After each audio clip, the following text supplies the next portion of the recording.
Hello, I'm David Marshall. I'm going to try to describe for students that are dealing in advertising in ALC 202 specifically, what is consumer capitalism?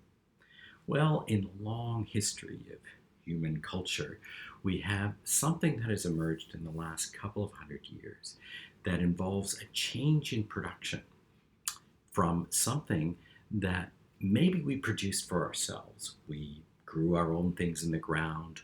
We transformed ourselves by making different objects. But very few of us had objects made for us. Then, about 200 years ago, it's not that there weren't any objects that were shared before then. The notion of exchange and trade was always there. But a larger percentage of everyone's life was now being constructed in the idea that we would buy things that we did not make or were not involved in at all.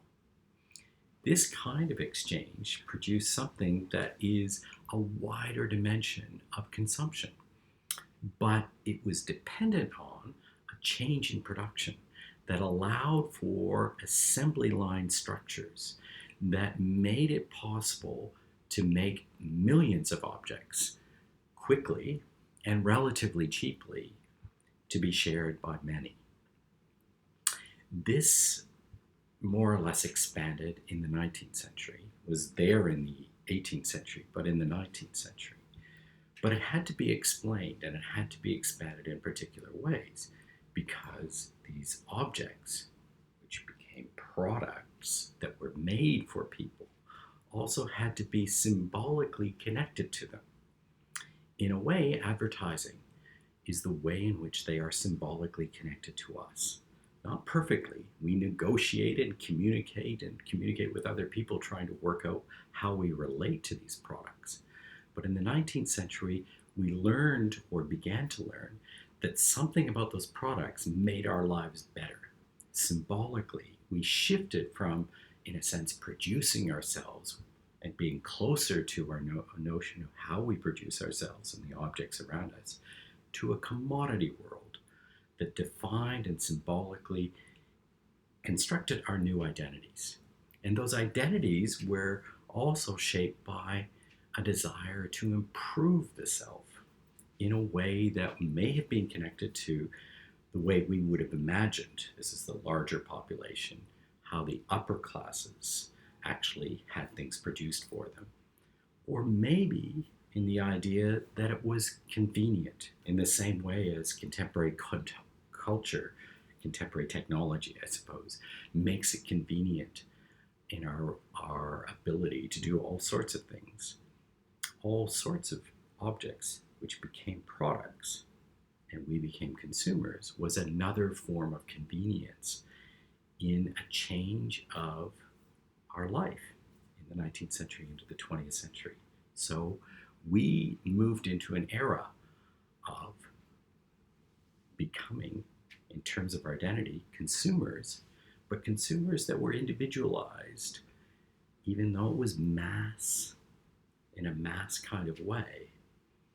And we could make ourselves different through a different cluster of things that we bought.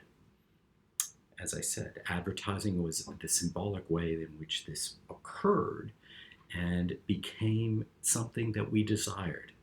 So from the 19th to the 20th century, we have the emergence of an ethic that changed individuality and created a new kind of culture, a new kind of anthropological type, the same way as we might describe tribes, that we could call consumer culture. Consumer capitalism was the economic structure that played into this new type that emerged from a production to a consumption kind of world. And that gives us the identity of consumer capitalism. Capitalism is making excess or surplus value from the exchange by many, many people, millions of products, commodities. The consumer is the one who gets the product. The capitalist gets the extra value by making the products and, I guess, constructs a different formation of power that is fundamentally distinctive from anything that has existed before in human culture.